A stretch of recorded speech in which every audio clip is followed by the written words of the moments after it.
నేను దాని నుంచి రిలీజ్ అవ్వడానికి 30 రోజుల సమయం పట్టింది. ఆ తర్వాత 30 రోజుల పాటుగా ఆధారాలు సేకరించే పనిలో ఉన్నాను.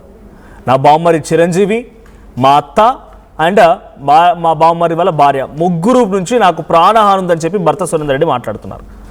ఆ రోజు కూడా నీకు ఏం తెలియదు, ఏం జరిగిందో తెలియదు. ఎవరు మాట్లాడించినా, ఎవరితో మాట్లాడినా, ఎవరు తనని మాట్లాడించే కదిలించే ప్రయత్నం చేసినా నాకేం అర్థం కావడం లేదు. అనుమానం ఉందా అంటే లేదనే మాట నువ్వు చెప్పుకోవచ్చా? Because he had no proofs.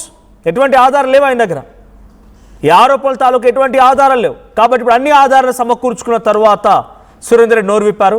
చూడండి, ఒక ఇద్దరు పిల్లలు, ఇంటర్మీడియట్ చదువుతున్న ఒక అబ్బాయి, స్కూల్ ఏజ్లో ఉన్నటువంటి ఒక అమ్మాయి చాలా దారుణాతి దారుణంగా తల్లితో పాటుగా ట్రైన్కి ఎదురు వెళ్ళి బలమరణానికి పాల్పడ్డారు. ఈరోజు కారణం ఏంటంటే డబ్బు. చిన్న పిల్లల మరణానికి ఒక మహిళ కన్న కూతురే, ఇక తల్లి కూడా ఎంత దారుణమైన తల్లి అంటే ఆ తల్లి విజయారెడ్డి తల్లి. బహుశా ఇటువంటి తల్లి ఎవరికి ఉండొద్దేమో. ఎంతటి పాపిష్టి తల్లి అయినా, ఎంతటి తప్పులు చేసేవారైనా కూడా తల్లి అనే సంబోధిస్తాం. సో ఇక్కడ కూడా విజయారెడ్డి తల్లి అటువంటి మాదిరిగానే ప్రయత్నం చేసిందేమో.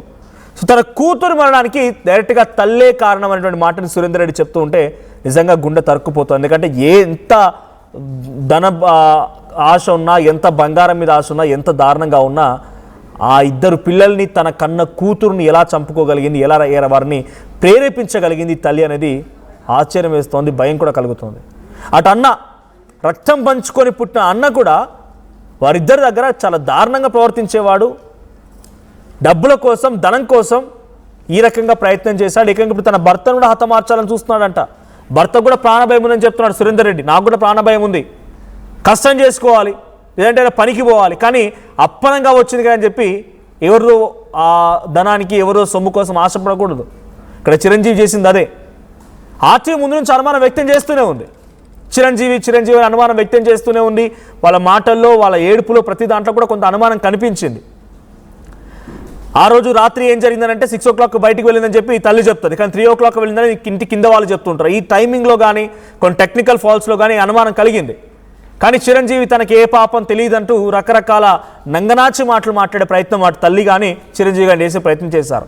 కానీ ఎట్టకేలకి ఇప్పుడు విజయారెడ్డి భర్త సురేందర్ రెడ్డి నోరు విప్పిన తర్వాత చాలా స్పష్టంగా తేటతెల్లమవుతోంది. దీని వెనుక అన్నిటికీ పాత్రధారి, సూత్రధారి చిరంజీవి అండ్ చిరంజీవి తల్లి, చిరంజీవి భార్య.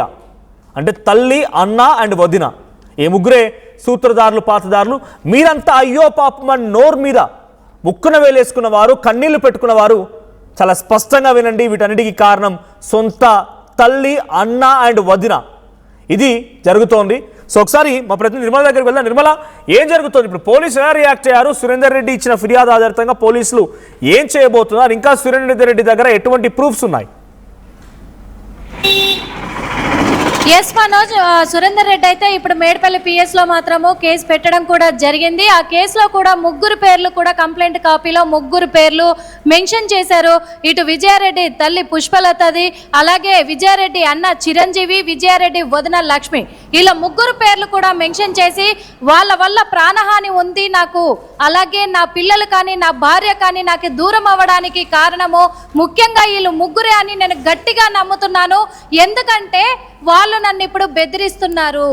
నన్ను ఆస్తి రాసిమని, నన్ను సెటిల్మెంట్ చేసుకోమని చెప్పేసి వాళ్ళు నాకు ఫోన్లు చేసి బెదిరిస్తున్నారు. అదేవిధంగా అక్కడ ఉన్నటువంటి లీడర్లతో నాకు మాట్లాడించి చిరంజీవితో సెటిల్మెంట్ చేసుకో అని చెప్పేసి వాళ్ళతో చెప్పిస్తూ కూడా నన్ను బెదిరిస్తున్నారు. ఇంకో విషయం ఏంటంటే చిరంజీవి స్వయంగా కూడా పోలీసుల ముందే, రైల్వే పోలీసుల ముందే కూడా బెదిరించిన క్షణాలు కూడా సురేందర్ రెడ్డి ఆర్టీవీతో పంచుకోవడం కూడా జరిగింది.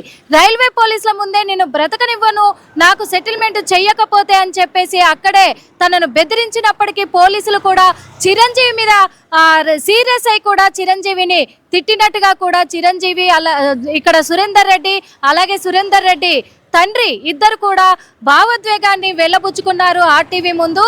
అదేవిధంగా ఇటు విజయారెడ్డి తల్లి ఈ రోజు కూడా మనము ఆర్టీవీ వాళ్ళతో మాట్లాడించే ప్రయత్నం కూడా చేద్దాము త్వరలో.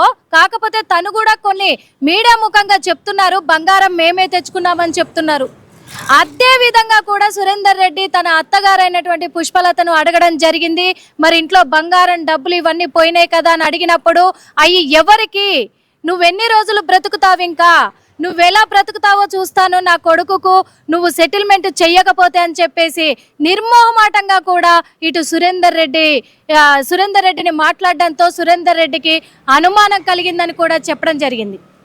ఈ విషయాలన్నీ కూడా పోలీసుల ముందు పెట్టాడు మరి సురేందర్ రెడ్డి. అదే కాకుండా ఎవరైతే ఇంట్లో నుంచి ఈ గోల్డ్ బంగారం అన్ని తీసుకొని వెళ్ళారో, పుష్పలత ఎవరినైతే అరేంజ్ చేసిందో తన ఫ్రెండ్ కూతుర్ని, తను కూడా స్వయంగా సురేందర్ రెడ్డితో మాట్లాడడం జరిగింది ఫోన్లో. నేనే తీసుకెళ్లాను, నేనే వాళ్ళకి ఇచ్చాను అని చెప్పేసి అది కూడా మన ఆర్టీవీ చేతిలో ఉంది.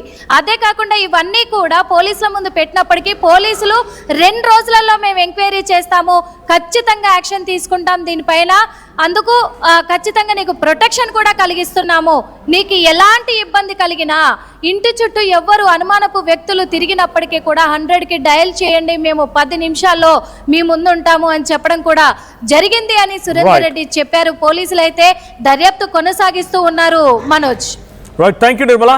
సో మొత్తంగా విజయారెడ్డి భర్త సురేందర్ రెడ్డి ఎట్టగా నోరు విప్పాడు. తన బావమరిది చిరంజీవి, అత్త పుష్ప అండ్ అటు బావమరిది వాళ్ళ భార్య లక్ష్మి వీళ్ళంతా కలిసి తన భార్యని వేధించడం, తన పిల్లల్ని ఇబ్బంది పెట్టడం మూలంగానే ఇదంతా జరిగింది. డబ్బు కోసం, బంగారం కోసం సొంత కూతుర్నే ఈ రకంగా బలం మరణం పాల్పడే విధంగా ప్రేరేపించింది తల్లి. అర్థం చేసుకోండి ఎంత దుర్మార్గులు అనేది. ఆ రోజు ఆర్టీవీ చెప్పింది, మళ్ళీ ఎందుకు చెప్పాల్సి వస్తుందంటే ముందుగా అనుమానం వ్యక్తం చేశాం, కానీ చాలా వరకు కూడా దీన్ని నీరుగార్చే ప్రయత్నం అటు పోలీసుల వైపు నుంచి, ముఖ్యంగా అటు చిరంజీవి వైపు నుంచి. చిరంజీవి వెళ్ళి ఏదో సురేందర్ రెడ్డికి ఇట్లా చెప్పొద్దని మాట్లాడడానికి కంట్రోల్ చేయడం కానీ, లేకపోతే ఒక మీడియా ఇట్లా మాట్లాడుతుందని కానీ. సో ఈరోజు మీరు చెప్పండి, సోషల్ మీడియాలో ఈ సంఘటన చూసిన ప్రతి ఒక్కరు కన్నీళ్ళు పెట్టుకున్నారు. ఆ చిన్న పిల్లలిద్దరిని కూడా, ఇంటర్మీడియట్ 10th క్లాస్ చదువుతున్న పిల్లల్ని, ఒక కొడుకు ఒక పాపని పట్టుకొని ఆ తల్లి ఎంతలా బాధపడి ఉంటే, ఎంతలా ఇబ్బంది పడి ఉంటే ఆమె అక్కడికి వెళ్ళి ఒక ట్రైన్కి ఎదురుగా నిలబడి బలంబరానికి పాల్పడి ఉంటుంది. ఎంతటి సమస్య వస్తే ఆ రకమైన ప్రయత్నం చేసి ఉంటుంది. పిల్లలతో సహా పిల్లల్ని కూడా కాకొచ్చి ఎత్తుకపోద్దంటేనే కోడిపిల్లల్ని తన కింద రెక్కల కింద దాచుకునేటువంటి అంత ప్రేమగా ఉంటుంది తల్లి మమత అనురాగం అనే తల్లి ప్రేమ ఆ రకంగా ఉంటుంది. అటువంటిది తన పిల్లల్ని కూడా చిదిమేయాలనుకుంది, పిల్లల్ని కూడా హతమార్చాలి, తనతో పాటు తీసుకెళ్లాలనుకుందనంటే ఆ తల్లిని ఎంతలా గాయపెట్టారు ఉంటారో, ఆ తల్లిని ఎంతలా ఇబ్బంది పెట్టుంటారు అనేది ఆ రోజే మనం మాట్లాడుకున్నాం. ఈరోజు సురేందర్ రెడ్డి మాటలు చాలా క్లియర్గా అర్థమవుతోంది. సురేందర్ రెడ్డి అత్త, సురేందర్ రెడ్డి బావమరిది వాళ్ళ భార్య, ఈ ముగ్గురు కారణంగానే ఇప్పుడు విజయారెడ్డి చనిపోయిందనేది సురేందర్ రెడ్డి చెప్తున్నారు. సో విజయారెడ్డి మరణానికి కారణం వాళ్ళే అంటూ తేలుస్తున్నారు సురేందర్ రెడ్డి. మరి పోలీసులు ఎలా చేరిస్తారు, పోలీసులు ఇంకా ఈ కేసు ఎలా సీరియస్గా తీసుకుంటారు, ముందుకు తీసుకెళ్తారో చూడాలి.